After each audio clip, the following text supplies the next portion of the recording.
Kiwi Lulu Sun made her Wimbledon debut and became the first woman in 14 years to come through qualifying and reach the quarterfinal. She knocked Britain's last contender, Emma Raducanu, out of the tournament in the process.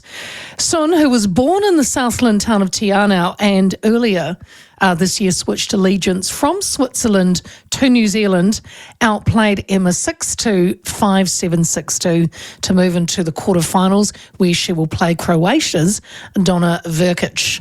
Now, what she must be feeling, I mean, unbelievable.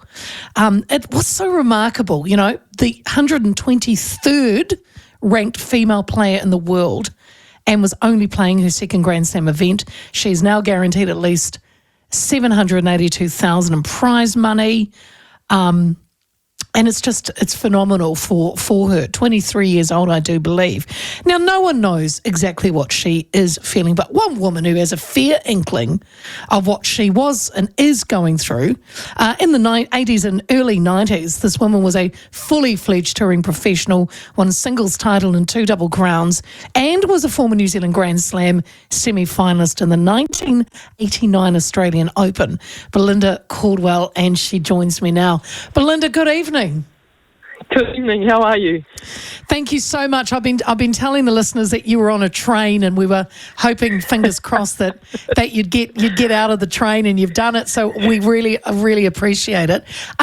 So Belinda, I mean, like I just said, you know, no one knows what someone is feeling, but you're probably the only person that comes close to it. And you know, she said herself, Lulu said it was unbelievable. And she didn't think she would cry, but she did, and her family was there. But what does this do for her confidence? What does this do for her now facing Donna Vekic?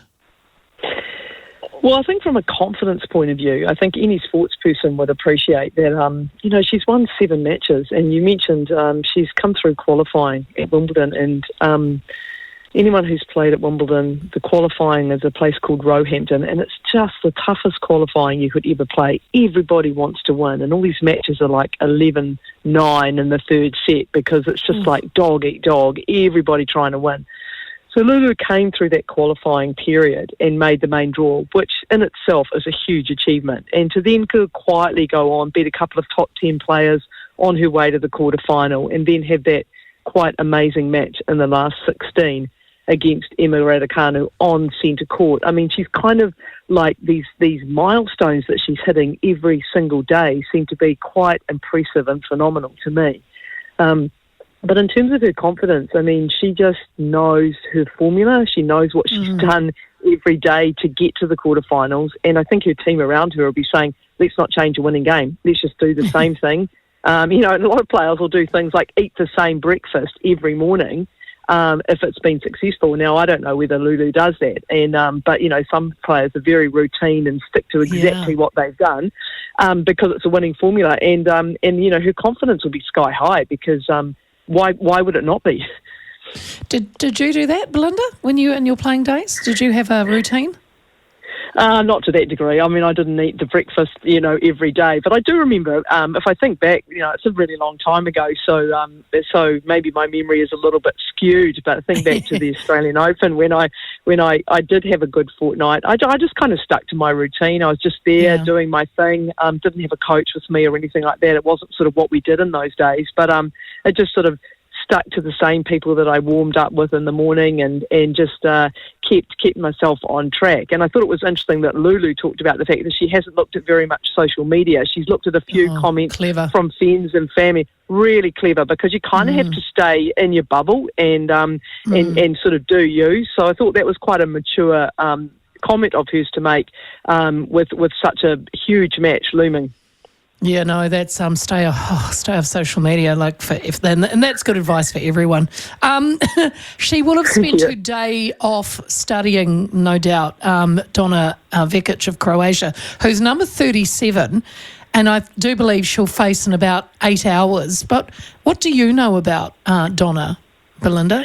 Well, I think she's going to be a tricky opponent. I mean, I was sort of looking a little bit at her record, and she's done pretty well in all 4 Grand Slams. You know, she's made the quarterfinal of 3 of them in the the last, the fourth round in the fourth. And so she's obviously very competent on every surface and has got quite good form in the game. But, quarterfinal of a Grand Slam, it comes down to mentally who is more prepared on the day. I mean, technically, there won't be anything between these players, and it's the ones, in my opinion anyway, who are prepared to sort of chance their arm, be a little bit more aggressive when the going gets tough, and just sort of back themselves. And I think listening to how Lulu's coach has been talking, he's been talking about it being a pretty aggressive match from both players, and I think that he's probably right, because they're both going to give it a bit of a nudge and see if they can kind of assert their authority on their opponent, if you like.